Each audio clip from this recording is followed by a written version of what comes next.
Hello and welcome to another study session with me, Sree. You're watching See with Sree. So today I'll be covering motion, NCRT, grade 9 syllabus. It's a fairly easy topic. We'll probably be done with it very quickly. So first of all, what is motion? Motion is when any particular body changes its position with respect to its surroundings and with respect to time. So this pencil over here, if it moves, now this is changing its position with respect to time, so this is in motion. But another thing which we have to remember is that this is a very simple case. However, in more complex cases, rest and motion tend to become relative to each other. For example, if I'm standing on a platform and there is a train moving and my friend is sitting in the train, then with respect to the people in the train, my friend is in rest. But with respect to me, it seems like my friend is moving along with the train. So my friend is in motion. Now, another thing which we have to remember a lot in motion is the difference between scalar and vector quantities. So you probably know in motion there are two different types of quantities at first which are introduced in the chapter. They are distance and displacement. So now distance is any length that is covered by an object when it is traveling, whereas displacement is the shortest length between the starting point and the ending point. Now displacement is a vector and distance is a scalar. Displacement depends upon a direction, whereas distance does not depend on anything like that. It only has magnitude. Now a very important thing is that later in 11th we have to do lots of different types of calculations with these vectors, whereas scalars are pretty easy to deal with. Now similarly we even have velocity and speed, and also we have to know that in vector quantities we never use the word total, we always use the word net. Similarly we have velocity and speed. Now velocity is distance by time, but speed is distance by time and velocity is displacement by time. Average speed is the algebraic sum of all the distances by the total time taken, whereas velocity is the net displacement by the total time taken.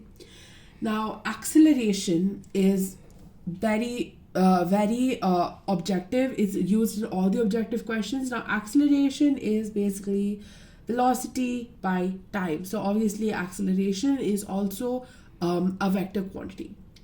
Now, once we know all this, we all then have the equations of motion. So these equations of motion can be derived either graphically or algebraically. I'll be covering the graphical derivations in another video, but for now let's just cover the equations of motion.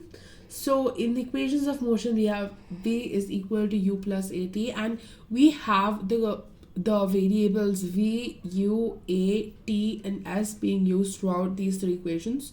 So let me just tell you what they are at the beginning. So here v is the final velocity, u is the initial velocity, a is acceleration, t is time, and s is the displacement. Now keep in mind that these equations can be used only when a is constant or 0.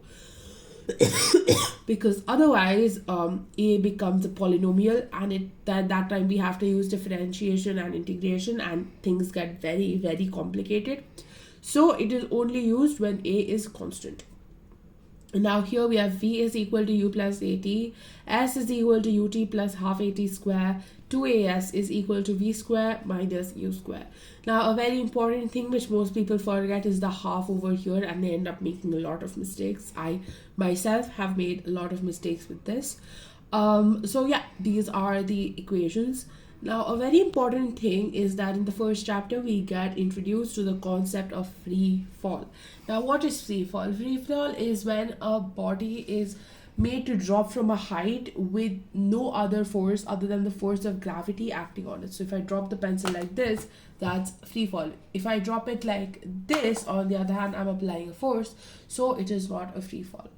Now we have to remember that in free fall, u is always going to be 0 because it's in rest and then I'm dropping it. V is going to be whatever it is, depends upon the height, and A is always going to be constant and it's going to be the acceleration due to gravity. Now I'll be covering this concept in another video on gravity. But yeah, so basically this is always constant and this is always 9.8 meters per second square unless mentioned otherwise. Now what happens is that in the graphs over here, the velocity keeps on increasing at a constant rate in free fall.